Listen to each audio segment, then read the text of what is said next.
Good afternoon, everybody. My name is Paul Salem, Vice President for Policy and Research here at the Middle East Center. And I'm pleased to welcome you to this event today offered by the Middle East Institute's Center for Turkish Studies, headed by Dr. Gönül Tol. With President Erdogan having paid his first visit to the Trump White House yesterday, an examination of how the U.S. Turkish relationship stands and where it can go is especially timely. Our panel will specifically address the areas of cooperation and dissent between Ankara and Washington with regard to Syria, Iraq, and the Kurdish issue. And with such authoritative analysts of the U.S. Turkish relationship, the discussion will no doubt range more broadly, and I certainly look forward to the insights our panel will offer. Before we begin, I would kindly ask those sitting at the end of a row to move to an interior seat and help us accommodate people as they come in. This event is being recorded and live streamed, so please silence your handheld devices, and we do encourage tweeting, and if you do so, please use hashtag #MEITurkey. I'd like to use this opportunity as well to encourage you to attend upcoming programs at the Middle East Institute. This evening from 6:30 to 8 in this room, we're going to be screening 3 short films by Syrian filmmakers that offer glimpses into the lives of Syrians today. That's here at 6:30 p.m. till 8. Tomorrow at 2 p.m., we will host the release of a report from several NGOs on the value of fortified underground hospitals in Syria. And a week from today, on May 24, we will offer a midday panel on applications of the arts in peace building and reconciliation.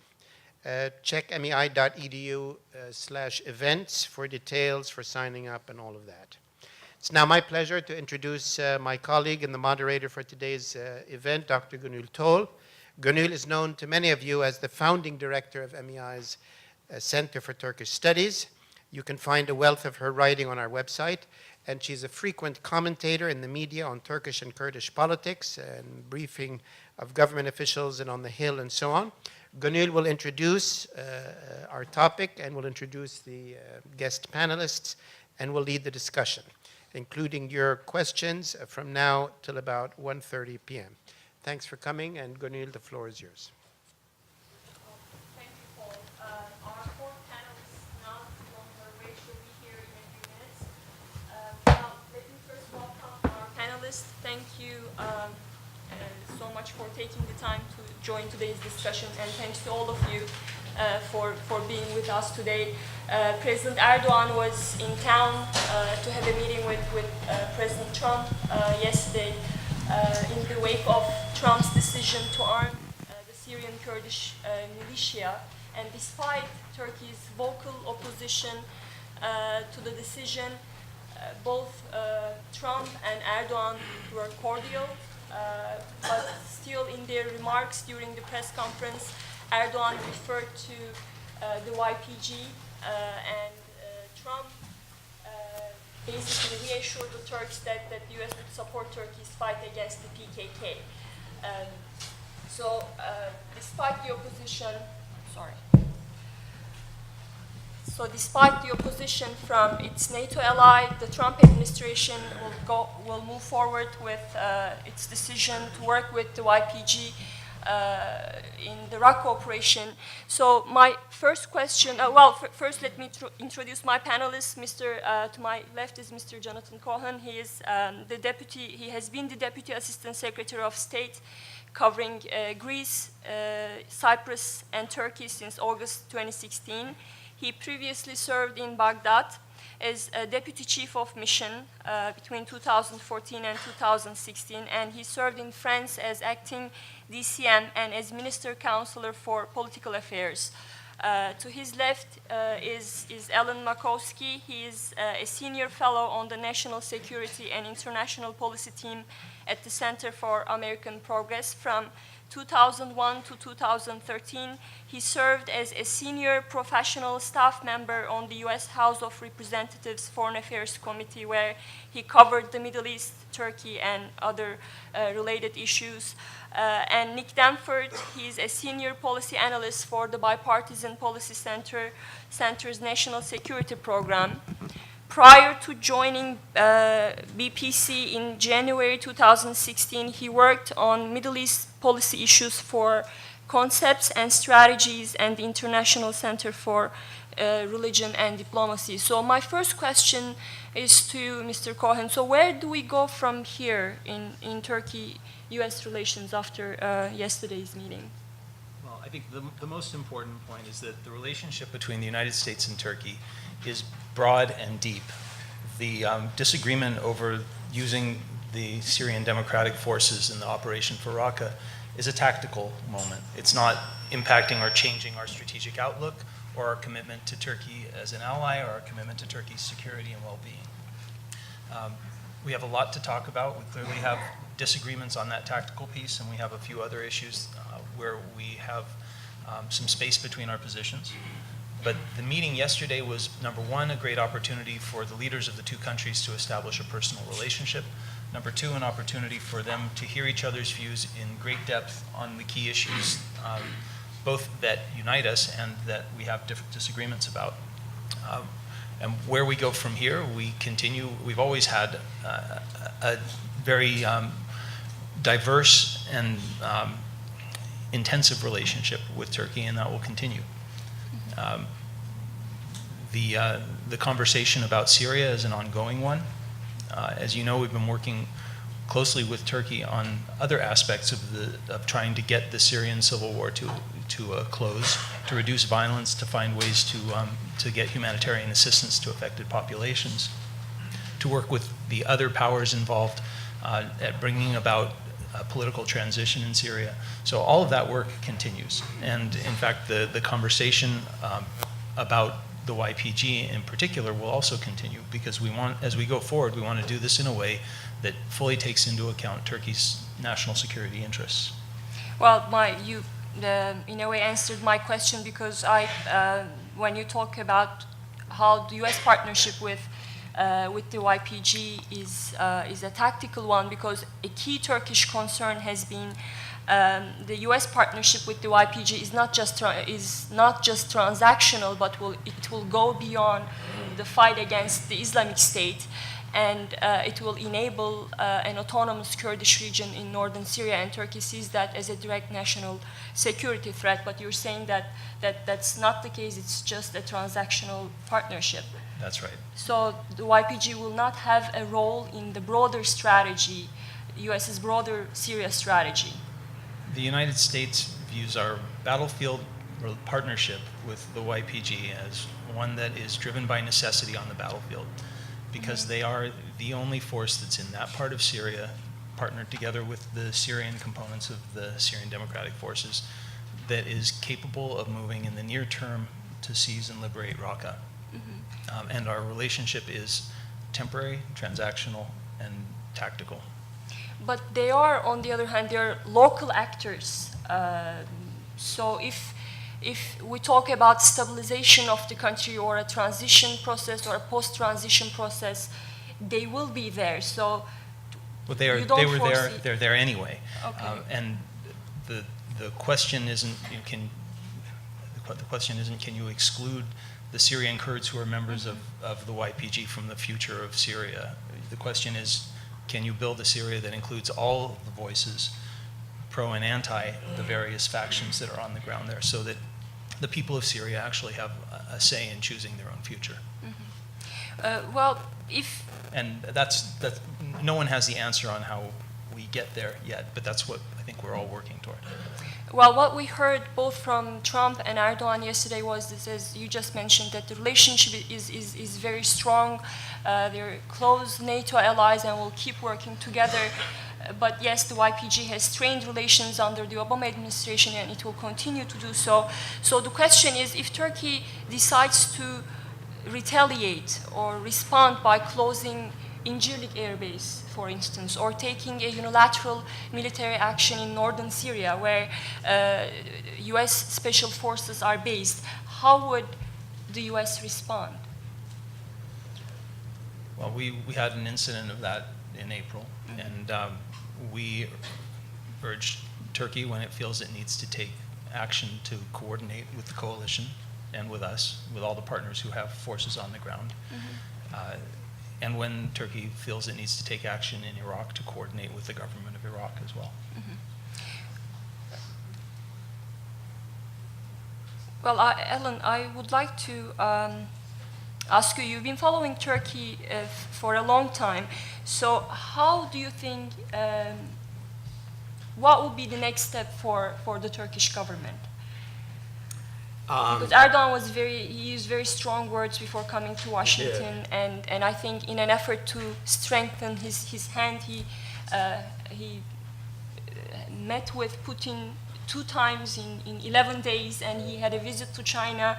So I think that was his effort to show that he had other options, and he's been in talks with Russia on purchasing Russian defense systems. So these were all efforts, and I think Turkey was trying to signal to the U.S. administration that there is, from the U.S. perspective too, the stakes are high. So the question is, given he returned home empty-handed, can he afford not to do anything given the elections in 2019? Well, 2019 is a long way away. But he started working on that. Yeah, that's true. But he has put himself out on a limb.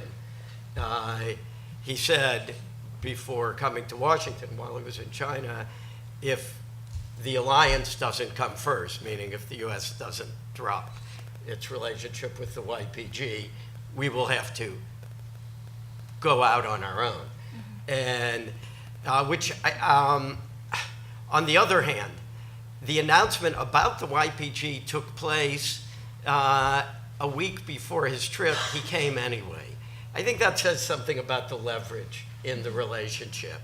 And so whatever he does, I don't think we're talking about something dramatic like closing Incirlik or leaving NATO. I don't think any of those things would be in Turkey's interest. I think what we're talking about is him continuing to push the envelope and showing greater foreign policy independence while staying within NATO and deriving benefits from NATO. You know, as you mentioned, for example, flirting with the idea of buying the S-400s from Russia, the Astana process regarding Syria, which basically excludes the United States. It's a process with that Turkey conducts with Russia and Iran. I thought the picture from China was at least symbolic with Xi, Putin, and Erdogan standing aligned together. I think this is the thing that I think is of most concern, that Turkey is continuing to push that envelope towards greater independence within NATO. I don't see a break, and a full break, and I don't see a closure of Incirlik. But so he wants, do you expect Turkey to take further unilateral military action? I think it's very possible. I would imagine in the future he would give more than 51 minutes warning or whatever the exact number was. But they've been very direct that if the U.S. continues to work with the YPG, that they won't exclude cross-border operations. And in fact, one of their advisors, I guess there's some controversy about how authorized he was, actually said, well, if U.S. soldiers get caught in the crossfire, so be it. But I don't think Turkey wants that to happen. I think there would be more warning in the future, but yeah, I do expect more cross-border operations. So you don't foresee a change in Turkey's strategy vis-a-vis the PYD, because some would argue that given right now he has to live with the U.S. decision, and that calls for a reversal in strategy, that he might pursue a more pragmatic approach vis-a-vis the PYD. Is that possible? I guess it's possible, certainly to be hoped for. Certainly, I think going into the meeting, there was conventional wisdom starting to congeal around the idea that the administration would divide the question. As you pointed out, Trump said, we'll cooperate with you against the PKK. He didn't say anything about YPG, and that the trade-off would be Turkey, stay out of our lane regarding Syria, let us do what we want regarding the YPG. We continue to operate from Incirlik. You don't do cross-border operations inside Syria. But regarding the PKK and regarding Sinjar, we're going to look the other way. And I guess it is still possible that something like that could be worked out. And that might be the best that could be hoped for. But if so, Erdogan has not yet indicated that. Now, we do have to keep in mind, these are bookend meetings. There's going to be a NATO summit at the end of the month. So this conversation between Trump and Erdogan isn't over, I don't believe. And I would doubt that major Turkish actions or decisions will be taken before that NATO summit. So maybe Turkey stepping up its attacks on Sinjar is more likely. And is there room for cooperation between the U.S. and Turkey there? Could that be a bargaining chip in terms of Turkey is quite concerned about the PKK presence in Sinjar, thinking that the PKK use that to as a gateway to form a continuous region. So that's a major Turkish concern. And can the U.S. do something on that? Can the U.S. exert pressure on Barzani, Kurdistan regional government on Baghdad and the PKK and make sure to remove PKK from Sinjar? Is that possible? I think it's possible, but very difficult. I mean, you're right, all the players you mentioned, we have a lot of influence on Barzani, on Iraq, on Baghdad, even indirectly on the PKK, at least we should have, through the YPG, be able to exert some influence, but the PKK seems very dug in, and I don't think it will be so easy for us to arrange for a voluntary departure, but some sort of cooperation, and certainly that would be desirable if it could be done. Some sort of arrangement whereby we open the gates for Turkey, I think is possible. After all, it's not in our interest either for the PKK to be in control of Sinjar. I mean, one of the things, it's a complicated issue, but one of the things I think that the U.S. is concerned about is the possibility of Iran establishing a land bridge all the way from Tehran through Iraq into Syria and, of course, to Hezbollah. And Sinjar geographically plays a very vital role in that. So I think, potentially, we would also like to see the PKK out of there. Whether we can get them to do it voluntarily, it seems to me a long shot. Yeah. Let me jump in here. And absolutely, we'd like to see the PKK out of Sinjar. But let's be clear, the PKK does not control Sinjar. There is a PKK presence there. There is also a presence of KDP Peshmerga there. Unfortunately, 5 of the KDP Peshmerga were killed in the Turkish attack on April 25th because they're in such close proximity. But the KDP is also opposed to a PKK presence in Sinjar. And the Abadi government is opposed to a PKK presence in Sinjar. They happen to be deeply engaged in the last stages of the Mosul campaign right now. And I believe that when Mosul is finished, you'll see increased attention by both the Kurdistan regional government and Baghdad, together in partnership with us on trying to get the PKK out, whether that is voluntarily or otherwise. Nick, I want to ask you about, I know that it's a very difficult question to answer, but I'll still go ahead and ask that. What do you think about Erdogan's, because all this discussion is tied to Erdogan's domestic strategy. What do you think that is? Do you think he's going to hold on to his nationalist alliance, or is an opening with the Kurds possible? And that's not a question that solely concerns domestic politics. I think if Turkey could manage to fix its problem with the Kurds and return to the negotiations with the Kurds, that would remove one of the most important problems from Turkey-US relations. And it could also make things much less complicated for the U.S., for other regional powers. So that's why I think it's quite important. So what do you think? What do you think moving forward? What will he do? Yeah, that is a difficult question. Thankfully, you all have begun answering it with your comments. You know, I would say based on, well, the outcome of the referendum last month, now the clear U.S. decision to stick with arming the YPG, it really highlights the starkness of the dilemma that Erdogan, that the AKP face in their domestic politics. Namely that over the last 2 years, the various strategies they've pursued, political, military, diplomatic, to try to combat the PKK and the Kurdish nationalist movement more broadly, have not been completely unsuccessful, but they've failed to give Erdogan, they failed to give the Turkish government the kind of decisive victory they wanted, or even the leverage to return to negotiations, I think, on terms that would be acceptable to the Turkish government's new nationalist constituency. I think that makes the situation very difficult for them going forward. Militarily in southeastern Turkey, they've shown that they can prevent the PKK's urban affiliates from holding territory in Turkish cities.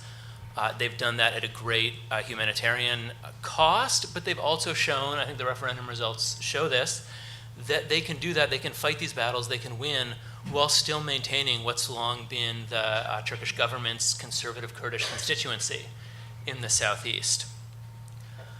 At the same time, despite these tactical military victories, they've been unable to prevent the PKK from continuing to carry out a guerrilla war against the Turkish military. And they've also, while maintaining their own Kurdish constituency, the referendum results also show they've failed to eat into what's the long-standing and very strong constituency that the PKK, the HDP, the Kurdish nationalist movement more broadly, maintains in the southeast. Similarly in Syria, I think that Euphrates Shield operation, the Turkish capture of al-Bab, at some level that succeeded in preventing the YPG from uniting its cantons, from creating a unified Rojava statelet on Turkey's borders. At the same time, in the broader diplomatic situation, Turkey has been singularly unsuccessful. They've been unable to prevent the YPG from emerging, from creating a de facto Kurdish statelet that now enjoys good relations with the United States and with Russia. So I think Turkish policy might be able to curtail some of the YPG's gains, working out a diplomatic agreement with the United States to prevent them from holding Raqqa after its conquest, maybe getting US support for an operation in Sinjar, but this won't change the fundamental reality of a Kurdish statelet. And so I think what seems frightening to me is that given this reality, given the limitations of Turkish strategy, we're now at a situation where maybe the best that can be hoped for is a maintenance of the status quo, a continuation of low-level fighting in southeastern Turkey, continued political maneuvering in northern Syria aimed at increasing both sides' bargaining position. At the end of the day, neither side seems prepared to go back to negotiations. And both sides seem capable of enduring a kind of continuation of the status quo while they look towards, maybe a change in strategic realities that will give them a leverage going forward. Set against this, the worst case scenario is that either side could decide that it would serve its interest to escalate. As people have said, given the repeated and very strong language Turkey has used threatening a full-scale military operation against Rojava, I don't think they would have used this language if they were purely bluffing, if there weren't some red lines that they feel like would lead them to take full-fledged military operations in Syria. The PKK, for its part, since I think last December, has refrained from carrying out the kind of high-profile terrorist attacks in Western Turkish cities that have killed civilians. If they were to go back to doing this, I hope that would be a red line for U.S. support for the YPG. I have no idea if it would be, but that would push the situation in a very dangerous direction. So I guess in conclusion, while I know, myself and Alan with the Bipartisan Policy Center, you more eloquently for the New York Times, we've all called for the United States to push Turkey and the PKK back to the negotiating table. That seems like a wonderful goal. If that proves impossible, at the very least, I hope the United States can keep both sides from escalating this conflict with potentially disastrous consequences. Well, you said do you really think that the status quo is sustainable given, Erdogan has an agenda for 2019 now. He declared that next year is going to be the year of investment. So he's going to, he's clearly very concerned about Turkey's international image and the economic situation. So this country, his country that increasingly looks like a chaotic place is certainly not good for foreign direct investment and for the vision that he has in mind for 2019. So that means that he can't afford further PKK violence or clashes. So do you think that he believes the status quo is sustainable? Because some, just recently, yesterday I was reading a columnist who is known to be very close to Erdogan, and he thinks that moving forward, I think he'll strike a more moderate tone, and he'll try to appeal to the center, and that includes the Kurds, because there is an understanding that the status quo is not sustainable. And also from the PKK's point of view, I think for them, what's happening in Turkey is a sideshow. The real thing is happening in northern Syria, and that's why for them being in a conflict with the Turkish state is also not a great idea. So. I mean, that's what strikes me as so discouraging about this, and why, I use the word dilemma in the full meaning of the word. I feel like since this conflict reemerged in the summer of 2015, I've read, repeatedly Turkish pro-government columnists basically talking about why this was unsustainable, talking about why this was going to do great damage to Turkey's economy, to Turkey's domestic stability, to Turkey's international image. As you say, right, clearly people realize that this is at odds with the long-term vision that Erdogan has for a stable, powerful, prosperous Turkey. But when the alternative seems even more politically unsustainable, and the government doesn't feel like it has a choice, that's when I worry they'd pursue this policy. I was struck, I guess, several months before the referendum. You certainly do hear this narrative in Washington that Erdogan benefits from instability, benefits from the war with the PKK. And at some point, the government issued very clear orders to Turkish newspapers to stop reporting on terrorist attacks because presumably at some level they felt like the level of instability had actually become a threat to their domestic politics. But again, I was struck that was after, I think, that was after a bombing in Western Turkey. That was after, it might have been the bombing outside of Beşiktaş Stadium. I think it's that, unfortunately, level of terrorist attack, again, in major cities, killing large numbers of Turkish civilians. That's what the government sees as the political risk, and if they can create a de facto or a tacit understanding with the PKK to avoid that level of escalation, they may decide this is sustainable given the alternatives. Well, before I turn to Naz, Mr. Cohen, my last question for you, is there an understanding within the new U.S. administration that Turkey's Kurdish question is not confined to domestic politics anymore? And if Turkey fails to return to the negotiations, it won't be an effective partner in the fight against ISIS. And if there is one, is there pressure from the White House on the Turkish government to resume the peace talks with the PKK? It's a long question. Let me start with the ISIS piece. It was clear in the conversations yesterday that both Turkey and the United States are 100% committed to the fight against ISIS until ISIS is pushed out of Iraq and Syria. And then the fight will continue wherever else they may be. We are absolutely committed, as are the Turks, to fighting terrorism in all of its forms, principally ISIS and the PKK. And we stand side by side in that. As far as the calculation of when the Turkish government, how the Turkish government gets back to the negotiating table with the PKK, that's a question for the Turks. It's clearly a piece of how you get to a solution to the problems of Southeast Turkey. Is it new that it's gone beyond Turkey's borders? I don't think that's new. the Turks have been pursuing PKK operations, counter-PKK operations in northern Iraq for many, many years. But in terms of U.S. interests are concerned, I mean... Well, and U.S. interests were concerned then as well when we were conducting no-fly zone operations, and we had people on the ground in northern Iraq, and we needed to, and our position through all those years was that Turkish operations in the name of pursuing terrorists needed to be limited in scope and duration and scrupulous to avoid civilian casualties. That was a policy for many, many years. We haven't articulated any kind of linkage yet. So that's what I can tell you. I mean, historically, for many years, the U.S., I think, has never had a real Kurdish policy, never seen the Kurdish issue as a matter of democratization and human rights, and usually did not really touch Turkey's, what Turkey does with its own Kurds domestically. But now, this administration has defined its #1 goal in Syria as defeating the Islamic State. So that is, that's really directly tied to what Turkey does to its own Kurds. So that's why my question was, is there I any don't think so. pressure I don't think what we do in fighting ISIS has anything to do with Turkey's Kurds.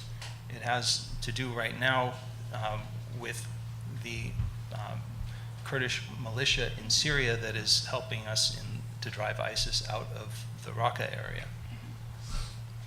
But I don't think it's a domestic Turkish issue, except in that there is an institutional link between the YPG and the PKK. But don't you think Turks would be less concerned about the YPG and would be more cooperative if Turkey did not have an ongoing conflict with the PKK domestically? Of course. So Of course, it's linked. but yes, it's not direct though. Okay. You can't solve the PKK problem in Turkey by eliminating the YPG issue in Syria. Well, Naz, welcome. Thank you. My question for you, you've been working on Turkey and Russia, and I want to ask a question about that. Turkey, right before you came, we were talking about how Turkey has been using the Russia card. And Turkey and Russia, they've been in talks about purchasing S-400, and of course that sparked a concern among Turkey's NATO allies. And Turkey has been wanting to not just purchase missile defense system, but also technology transfer as well. And now the Turkish officials are implying that Russians are more than willing to sell S-400, and they're also willing to share technology. But military experts say it might not be that easy. What is your take on that? How serious is Turkey with this deal, given its already complicated relationship with its Western partners? Will Turkey take that step, or are we going to see the same thing happening to the Russia deal as we saw with the Chinese system? And also, how serious are Russians about technology sharing? Well, thank you, Gönül, and I apologize for arriving late today. So in terms of the S-400 question, it is an interesting question, but as you alluded to with the Chinese situation back from 2013, we've kind of been down this road a little bit before with Turkey. Turkey has long sought an air defense system of its own. Right now it's operating with NATO deployed assets, and as you mentioned, technology transfer is a big part of what they're looking at in terms of any deal. They have looked at US systems, European systems, and where the US systems and European systems kind of don't fit the bar for Turkey, according to Turkish officials, is this technology transfer issue and of course the price. So in the past, China has come in to save the day on this, and now it's Russia that's being discussed. In terms of the possibilities, I think, you had the Turkish defense minister just about a month or so ago say that they're in the final stages of doing this, and then on May 3rd, Putin and Erdogan met in Sochi, and they said that they're coming out with a broad plan to get this sale going. But I personally don't think this is going to really work out for both sides that well, and I think both sides are well aware of this too.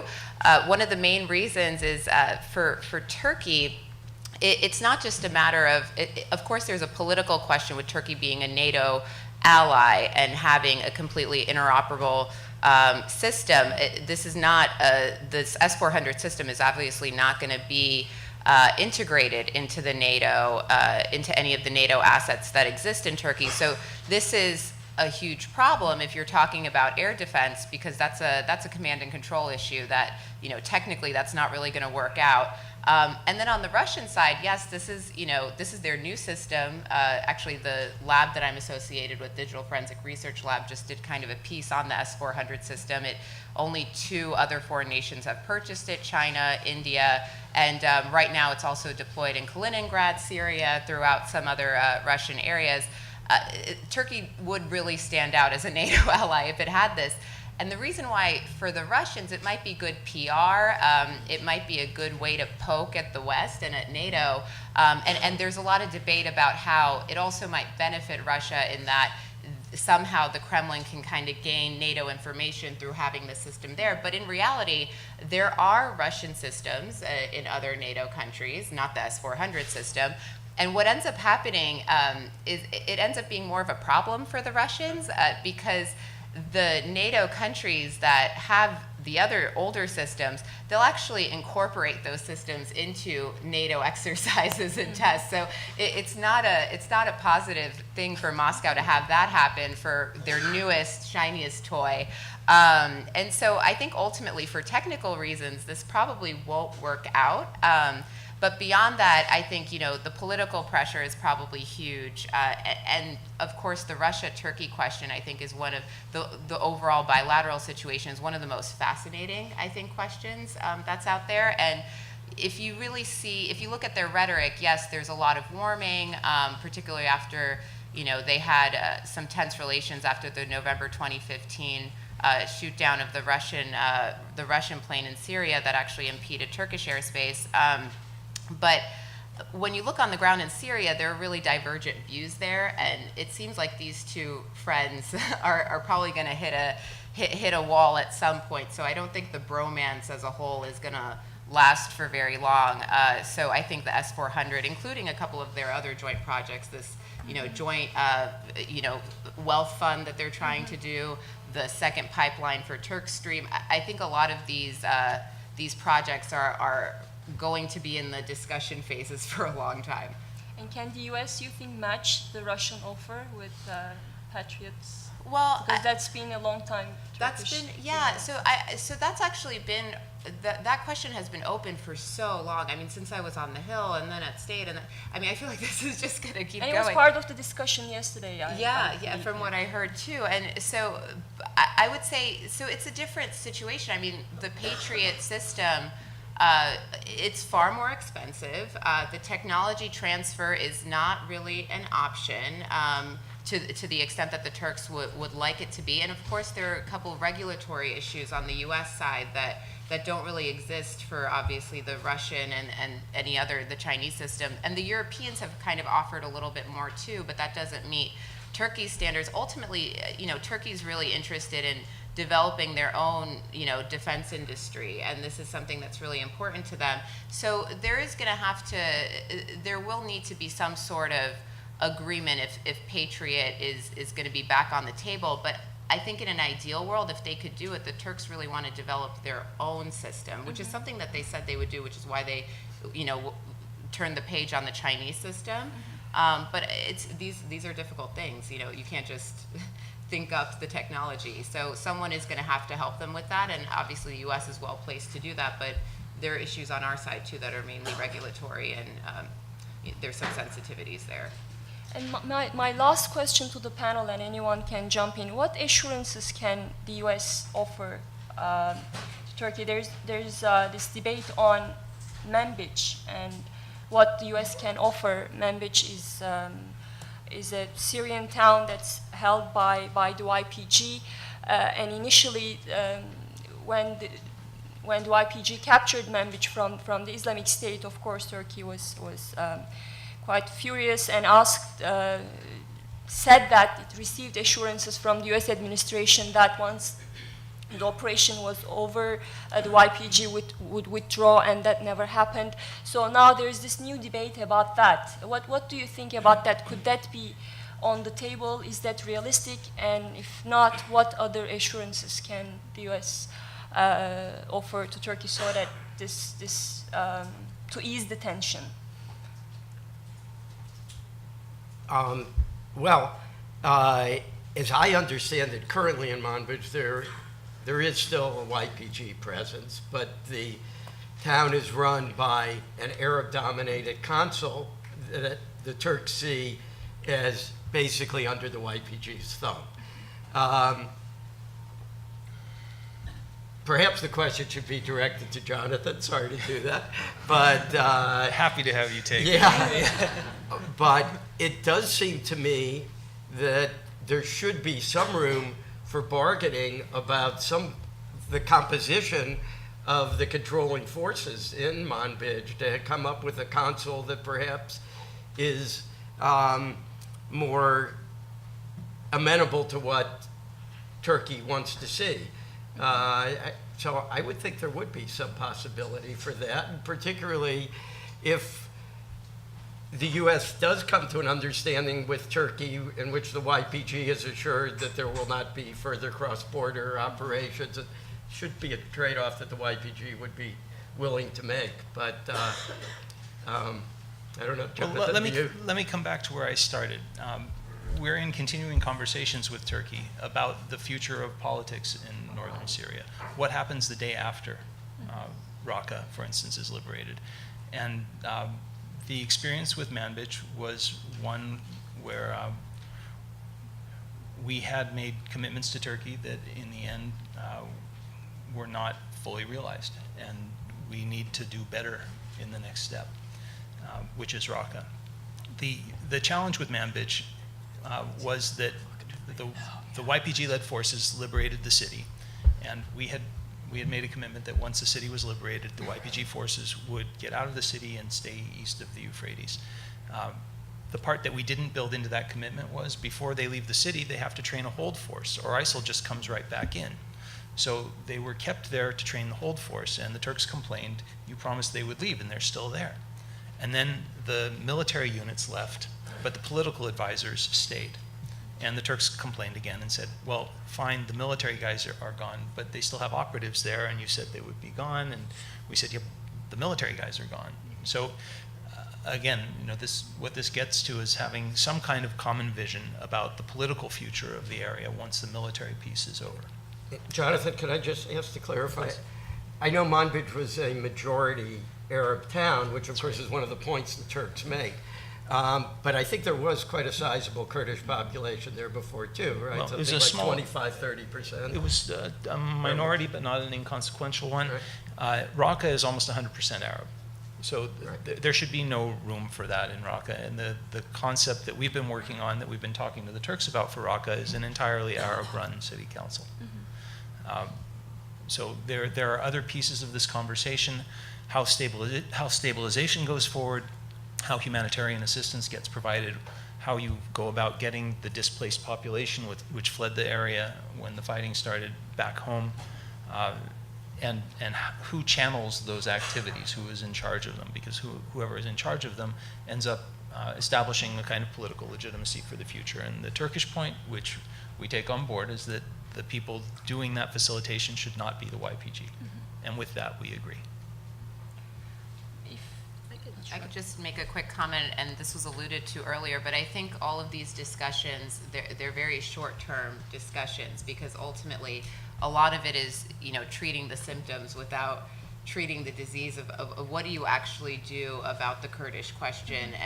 And again, that's to reiterate what a lot of the panel was saying earlier. That is why there should be more of a push to getting Turkey back to the negotiating table with the PKK to ease their concerns, which now have extended far beyond Turkish borders, because that's why we're running into this issue of which council should be controlled by what, because it's kind of focused to that granularity, when I think there is a larger picture question here of what to ultimately do when things can, I don't think it has to be necessarily that black and white. Was there pressure under the Obama administration on Turkey and the PKK to resume the talks? I mean, Jonathan would actually have more to say about that. Sorry, I've been trying to avoid. Naz was working in Washington while I was overseas in Baghdad, so she saw this when the talks were actually going on. I came in after they had broken down. But I would say, I mean, there was actually a lot of discussion because I think, keep in mind, I was at State Department for 2 years, so there may have been conversations that obviously preceded me, but it was very eye-opening to see how to resolve the Kurdish question was a part of the discussion, and how to actually get to a place where you recognized all the elements in a way that made sense for both U.S. interests and Turkey as well. And I think throughout the conversations, what struck me, again, my personal view, is the sensitivity toward Turkish concerns. Sometimes I felt that the Turkish concerns were a little inflated, but at the same time, it's definitely, you're constantly watching the U.S. do this balancing act, and it's definitely difficult, and at some point there needs to be kind of a push in a certain direction. Otherwise, there's always going to be these elements of, okay, well, we have to make sure the YPG here is not doing this, and the PKK here, we have to do that. It's complicated. And of course, it's not just the Turkey-US dynamic that complicates this. The Kurds within one another also are very segmented. And there's an important dynamic that has to do with timing. Remember that there was a coup attempt in July, and Turkish society and Turkish politics have been reeling and are just getting their footing back. So my personal view is that I don't think President Erdogan and his team were ready after the coup attempt to try and get back to the table until they got their feet more solidly under themselves and felt like they'd turned the page on the coup attempt chapter. I don't know that we're there yet. I hope we are, and if we're not, I hope we get there soon. But I think that's part of the dynamic as well. Nick, if you don't have anything to add, I'll open the floor for questions from the audience. So please state your names and try to be brief. Please, there is one question, and let's take 3 at a time. And Namo and the lady here. Thanks very much. I'm Barbara Slavin from the Atlantic Council and I'll Monitor. Question for Mr. Cohen. Human rights in Turkey, the arrests of so many journalists and others, did that come up at all in the discussions between President Trump and President Erdogan? And also I'd be curious about your reaction to the incident that took place outside the Turkish ambassador's residence, where I think 9 people were injured and 2 were arrested in a horrible scuffle between Erdogan's bodyguards and protesters. We had something similar the last time Erdogan came, but I think this was even worse. Thanks. Okay, let's take another question. Thank you, Gönül, for this great panel. I'm Namo Abdullah with Rudao. I have one question for Mr. Cohen. You said that your military partnership with the YPG is temporary and transactional. But as you know, military might is largely what's going to define who can call the shots in Syria in the days to come. So my question, within an unintended consequence of your military support for the YPG, be the creation of a Kurdish autonomous zone. This is pretty much what happened in Iraq after the US invasion. Thank you. And one final question, the lady here, please. Laurie Milroy, Kurdistan 24, and my question follows on from the previous one. First is, do the panelists all agree with Mr. Cohen's statement that the U.S. alliance with the YPG is tactical and temporary and transactional? And 2, are you aware that many Kurds expect that the YPG will get something out of having sacrificed so much in fighting ISIS with the United States? Thank you.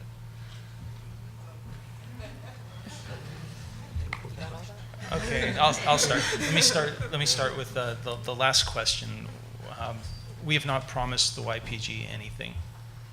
They are in this fight because they want to be in this fight. They have clearly their own motivations as well, but we're in a common fight to defeat a terrorist organization that has wreaked havoc on Iraq and Syria, that tries to reach out into Europe and the United States and Turkey, that kills innocent civilians, that beheads people on social media for its propaganda purposes. the ugliness of that organization and what it's done is what has put it at the top of our foreign policy agenda. And that is why we have the partnership we have with the YPG, because they are the force that was on the ground, that was ready to act in short term, and that we felt could be effective in this. And that's where it stops. On the question of unintended consequences, our position right now, our policy is not to support any kind of autonomous ethnic or sectarian zones in Syria. If that's not our intention. I can't speculate as to what the ultimate development will be.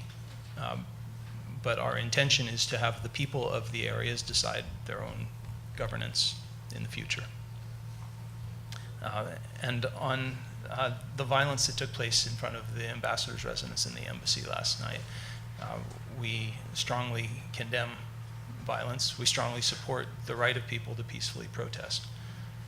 And people need to be willing to hear voices that they sometimes disagree with, but there is no place in our country for violence in either direction. On the human rights question, I'm not aware that it came up yesterday, but we repeatedly and often and will continue to make the point that we care about the quality of Turkish democracy. We think that a strong and healthy Turkish democracy is good for the country, it's good for the alliance, it's good for Turks. That includes freedom of the press, the rule of law, and independent judiciary, and those are all things that we hope and urge the Turks to abide by. On actually, to follow up on the human rights issue, I feel like I have a little bit more freedom to speak here. I think that this has been obviously an ongoing issue that the State Department as well as the White House has had to tackle with Turkey. The backsliding is not positive. It's definitely getting in the way of a number of joint ventures and different things. And I think one thing that needs to really be recognized, and this follows up on even the Russia question earlier, the more Turkey goes in the direction away from its democratic values, away from honoring freedom of speech and these types of issues, the closer it gets to countries like Russia and Iran. There becomes almost a natural synergy there. So it is 100% in the interest of the United States to pursue human rights issues within Turkey. That being said, having been at the State Department, I think there is also a strong debate on how to address those issues. Sometimes it's not always the best to put out a statement and say, this was bad for X and Y reason, and you know what ends up happening is the debate becomes about that statement for weeks instead of actually addressing the issues. So there are a number of conversations, and I wouldn't even say they're necessarily behind the scenes, they're just more quiet. They're diplomatic conversations, and I feel like the U.S. Embassy in Ankara as well as the State Department here have been pursuing those, and a number of Turkish journalists actually who were once in jail, who aren't necessarily in the best of positions right now, but they'll even say that a lot of the diplomacy on behalf of the U.S. was what led to their release. So I just wanted to kind of be clear about that. It's a very complicated question, but I also just want to address what happened in front of the Turkish residents. That's actually why I'm late today. And there is, so that it's despicable, and this has happened the second time. It happens all around the world with Erdogan's security detail. The videos clearly depict that these were Erdogan's security detail going after protesters. Yes, they were egged on, but that doesn't matter. That's not what they're here for. And these individuals have diplomatic immunity. And just as they're granted diplomatic immunity, they can also, that diplomatic immunity can be revoked by the State Department. And the fact that this is the second time that this is occurring, I actually looked at some of the tapes from Brookings. There are repeat offenders here. This needs to be something that the State Department actually looks at to make sure that these individuals, this isn't speaking to Erdogan or who, this is speaking to those individuals that carried out that violence on U.S. soil, that they cannot have diplomatic immunity in return here. This is a serious issue. Alan, you have something? Yeah. I wanted to address Laurie's very important question about whether the relationship with the YPG should be seen as merely tactical and transactional, and I think implied in that, time limited. Once Raqqa is conquered, once ISIS is defeated, we're done with the YPG. I don't think that's really a realistic approach.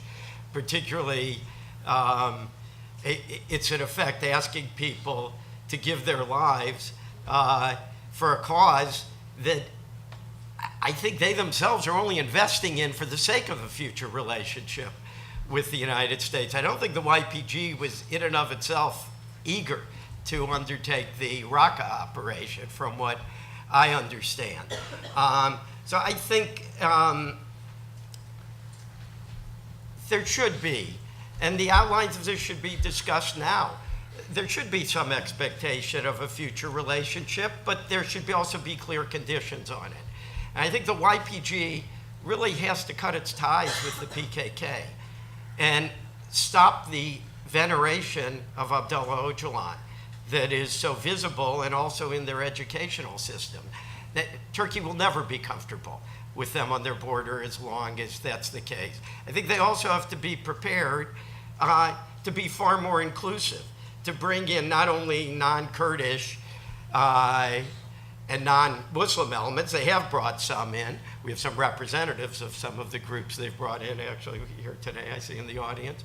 But they have to be be willing to bring in non-PYD Anti-Öcalanists. Anti-Öcalanist Kurds, exactly. And I think that really has to be, along with an understanding that will ultimately have to be sold to Turkey, that yes, there will be some sort of entity in the north that will be Kurdish dominated and will have a certain degree of autonomy. I do think those things have to be worked out now. It's, I think, a little far-fetched to expect that the YPG would sign on to the idea that there cannot be any further relationship after this. So. I'd also really like to underscore, as having been a very direct witness at Brookings to the security riot that went on, I'd really like to underscore what Naz said. I think those people at Brookings should not have been admitted a second time. I mean, it was, I mean, as a matter of fact, I feel guilty myself that I should have reported some of the names that I got when I was at Brookings. I'm shocked that they were not excluded, and those repeat offenders and any other offenders, maybe non-repeat offenders, must be excluded from future visits to the United States, with or without President Erdogan. Nick? I would only add, to take a slightly different tack from Alan, that I think the U.S. relationship historically with other Kurdish actors over the last half century is such that even if we were to reassure the YPG that our relationship was not just tactical, even if we were to reassure them that we'd never abandon them after we fulfilled our shared interests, they might be savvy enough to have some skepticism about those claims. Okay. Yes. The gentleman here on the second row and the first row. Hello, my name is Ragip Soylu with Turkish newspaper Daily Sabah. Of course, we are a bunch of journalists here, and my question will be addressed to Mr. Cohen as well. You know, if you now find an American official in a room nowadays, we just don't miss him. The Pentagon readout on the meeting between Secretary Mattis and the Turkish Defense Minister Işık mentioned specifically a plan to increase cooperation on Turkey's counter-PKK efforts. And I expect that Mr. Cohen should be informed about this plan. What is this plan? I'm going to have to refer you to the Pentagon. Well, expected response. The second question, you said, no, let me change my question. There was a statement by President Trump yesterday during the joint statement by President Erdogan and Trump himself said that Turkish president asked some weapons to be delivered to Turkey from United States. What are those weapons exactly? Again, on military technical questions, I need to refer you to the Pentagon. Okay. I just don't want to get it. I don't want to get it partially right. So you should have the accurate thing.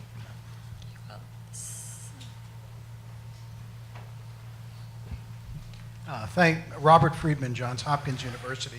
Thanks to the panel for a very stimulating discussion. Two-part question. First of all, in the discussions, what about the Russian, Turkish, Iranian peace plan? To what degree you understand that was discussed, particularly protection of the safe zones? And secondly, and this gets to the heart of several of the issues, after the coup and after the decimation of some of the leadership of the Turkish army, is the Turkish army really capable of going after the Kurds in Syria or not? Or is this just empty boasting by the Turkish government? And here, Robert.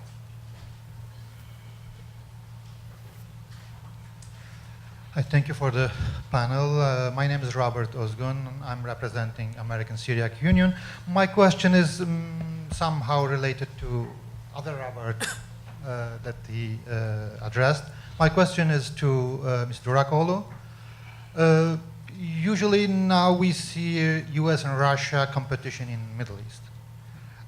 Just I wanted to know your ideas how this competition will change or will shape the future of Middle East. Like now Turkey, you talked about S-400s, and from the other side, they want to give another deal, or when we see YPG and Turkey in both sides, when America is going close to Turkey, then Russia is saying to YPG, we are ready for you, we will help you. At the other side, when U.S. is going close to Turkey, then Russia is saying, okay, we are ready to help you. Do you think today, like the Kurds and the Turks are close to U.S. Do you think in the future one of those figures will go with Russia? Thank you. I could just start off with your question. I think it's an important question, and it definitely has a lot of insight into actually what's going on. Again, my opinion is that there was a vacuum that was left that started under the Obama administration in Syria that the Russians are now handily filling. We're seeing steps in the current administration to potentially take more of a role. You saw the response after the chemical attack recently. And then even the Raqqa operation, the planning for it is something that is a little bit different. But I think you're right. There is going to be this back and forth continually between U.S. Russia. I don't think it's the U.S. and I don't believe that this was the case even during the Obama administration. I don't even think it's the case now that the U.S. is necessarily looking at Russia as a force to counter and just trying to play this, big power game. I think they're just trying to figure out their own strategy right now. Raqqa is the main, the main objective, but we're not sure what's going to happen after that. But I think Russia really does see the situation in Syria and the Middle East as a whole, because you're also seeing them now involved in other vacuums in Libya, other places too. And so I think that Russia does wherever there's a vacuum, and these are strategically important areas, they are going to go to fill it. So this actually goes to the importance of, in my opinion, U.S. leadership in these areas, even when at times it's difficult and when the international community is not happy with it. But the reason why we even got to this stage is because there's also a very different domestic debate playing out within both Russia and the United States. So the United States for a long time, particularly after Iraq, there has been more of a movement away from interventionism.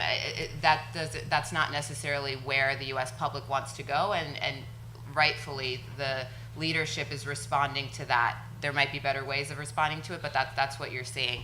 But I do think that you're going to see this. And then for the YPG issue, this goes back to the earlier question too.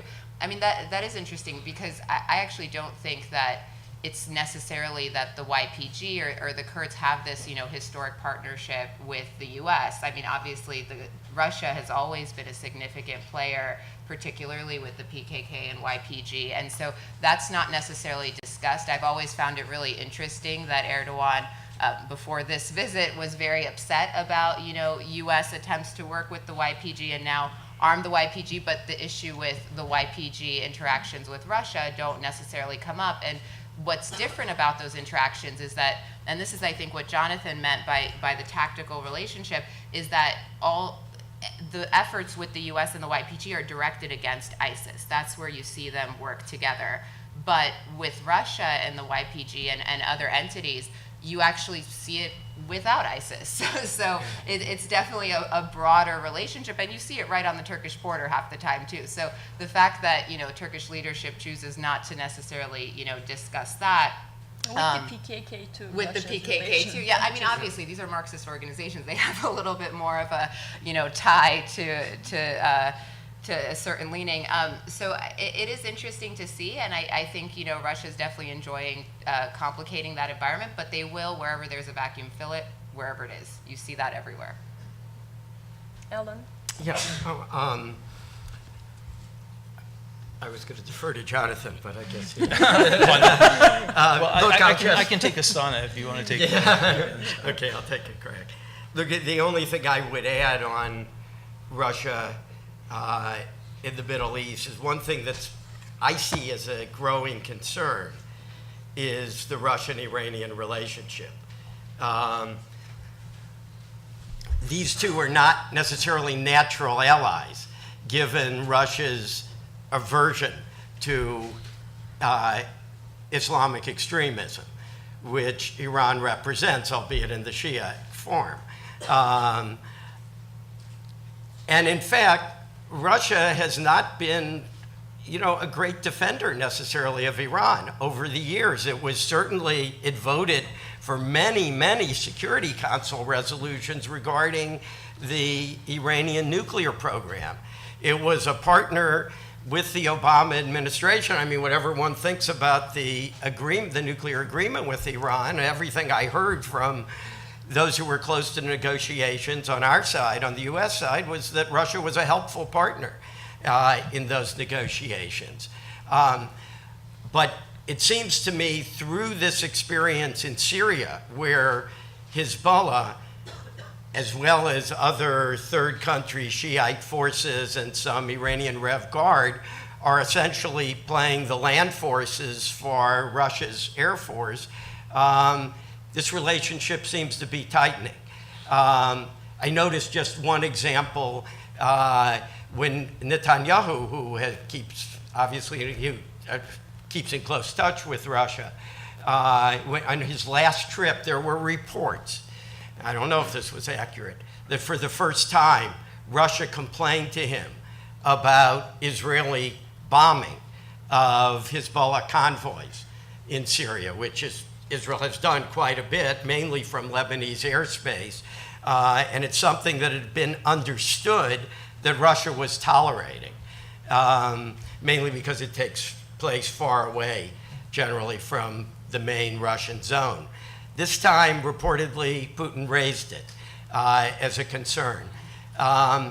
There's other evidence of a potentially tightening relationship, which I think is a concern. I just had maybe on the YPG, I did talk to one Turkish official, and it was off the record, and I think maybe it's unofficial, but I raised the issue of Russian support for the YPG, and he said he really saw it as a reaction to the US support, and not as much more than that. Now, I don't think that's accurate, but I thought it was interesting that that was the attitude that was reflected. And regarding, Robert, your question on whether the Turkish military is capable after the convulsions of the coup, and again, Jonathan, correct me if I'm wrong, as far as I am aware, at least publicly, Turkey is not offering to send major forces to Raqqa. They want to send the FSA, the Free Syria Army forces, which is a loose and not fully coherent conglomeration of various anti-Assadist forces, including some which are, or even close to Al Qaeda, so like Ahrar al-Sham. So at Al-Bab and the Euphrates Shield, they did send some forces. I think they recently revealed they sent up to 8,000 forces, but I don't think they're really talking, as I understand it, about sending their own army to Raqqa. They're talking about sending Syrian opposition forces they trained. Is that correct? That's right. Well, let me say something about Astana, but first let me go back to Barbara's question, because what I omitted was in terms of one very specific human rights issue. There is an American pastor who has been incarcerated in Turkey since October, and we did raise his case and ask the Turkish government expeditiously return him to the United States.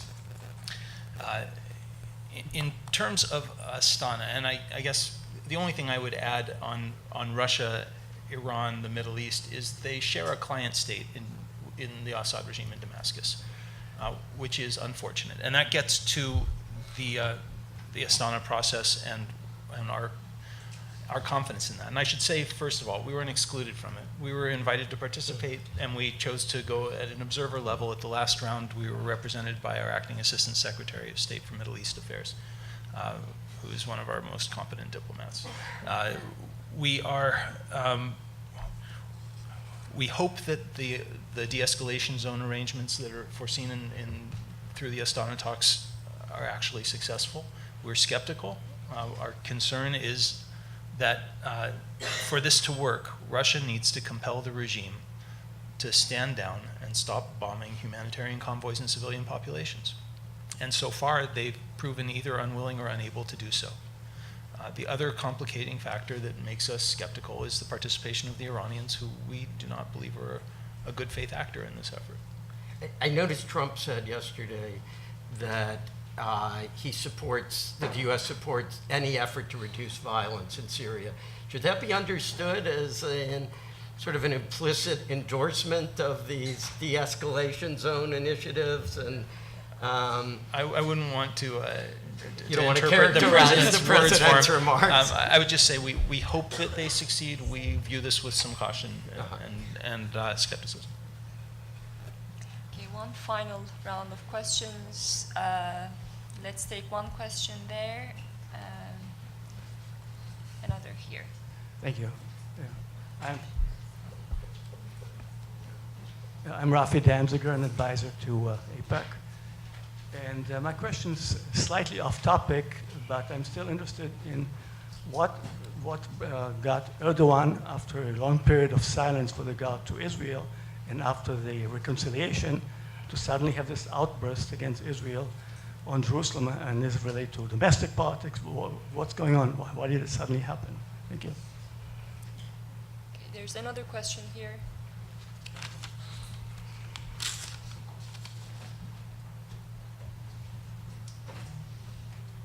Hi, Deniz Yüksel from TÜSİAD. My question is about the Reza Zarrab case, which is getting more and more complicated every day, and there are rumors going around that it could implicate members of Erdogan's family or even Erdogan himself. And I was just wondering if you think that this is on his agenda. Do you think that he brought it up yesterday? And do you think this could be a source of potential leverage over Erdogan? And basically, how do you see it affecting the relationship in the future?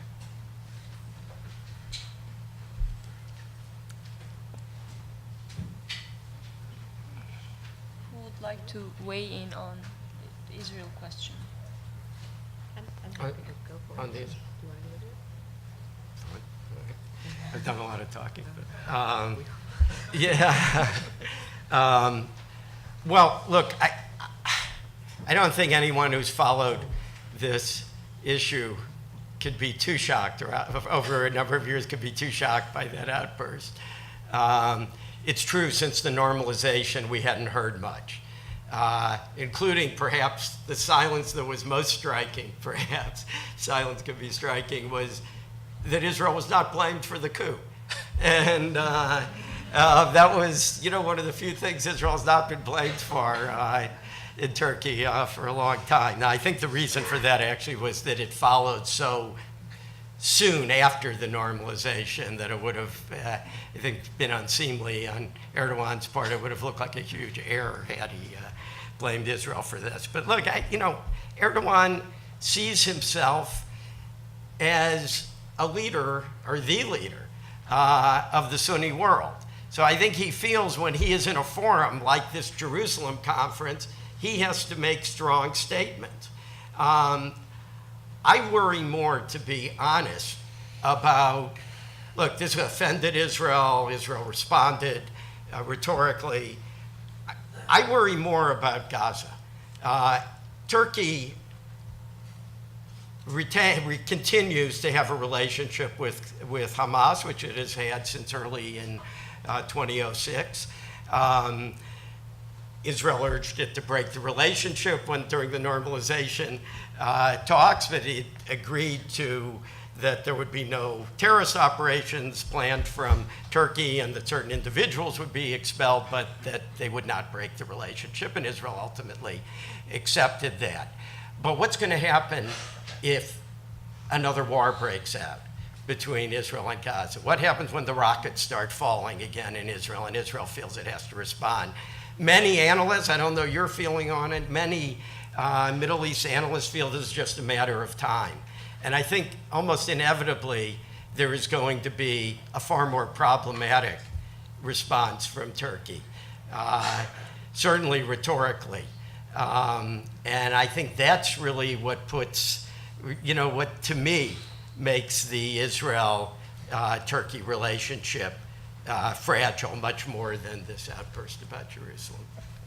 Naz, do you have something to add? Or? I think Alan kind of went into it a lot better than I would have. But the one thing on the Israel question, I just think that this visit for Erdogan didn't really produce the deliverables that he necessarily needed. So there is definitely a need to kind of come back with something.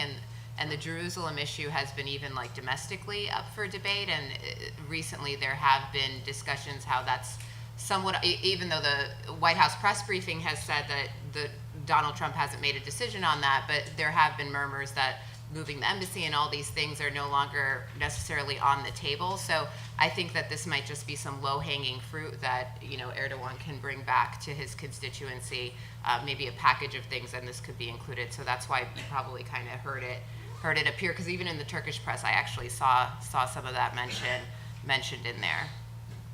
And there was, Nick, do you have something to add? Oh, I was going to answer the question about Zarab. Yes. So what always struck me on the Zarab case, it seemed that any revelations about the AKP or even Erdogan's involvement in corruption that emerged in the Zarab trial would be very manageable for Erdogan, given his control of the media. Erdogan, who I assume knows better than I do, seems to feel otherwise and does seem very concerned about this case. It was reported amidst all the scuffle outside the ambassador's residence that Reza Zarrab's personal lawyer was also there to meet with Turkish officials. This is something that the Turkish government's been clearly following very carefully. I think given that they realize at some level the extradition of Fethullah Gulen is going to be very difficult, given the constraints of the US legal system, they're probably correct in assuming that for Trump to intervene and somehow make sure the Zarrab case doesn't go to trial would be a little easier than getting Gulen out of the country. My only other thought is that I think the Turkish government's lobbying efforts, both with regards to Gulen through Flynn and now on the Zarrab case through Rudy Giuliani, risk backfiring very badly. The revelation drags these cases, which weren't necessarily of a huge concern to the American public, into a growing domestic political controversy. And as tensions between President Trump and the United States judicial system writ large seem to escalate, if the narrative emerges that in trying to either get Gulen out of the country or undermine the case against Zarrab, this is presented as Trump interfering with the independence of the US judicial system on behalf of a foreign autocrat, that's going to produce a very serious political backlash in the United States. And maybe just to bring the conversation full circle, I wouldn't be surprised if from Erdogan's point of view, an end to the Zarrab prosecution could be a worthy trade-off in terms of the YPG, because I think we know that since December 13th, when the corruption charges first emerged against Erdogan, this has been lurking in the background of almost everything he has done. His fear that if he loses power, that somehow these corruption allegations will engulf him. And I think we see it's a matter of almost an obsession with it. And there is a journalist accompanying Erdogan yesterday on his trip was reporting that there's still some expectation that the new FBI director might take a different approach with the Reza Zarrab case and the extradition of Mr. Gülen. So I would like to end the panel on that happy note. And please join me in thanking our panelists. This was a great discussion. Thank you all. Well, thank you so much. It's my pleasure.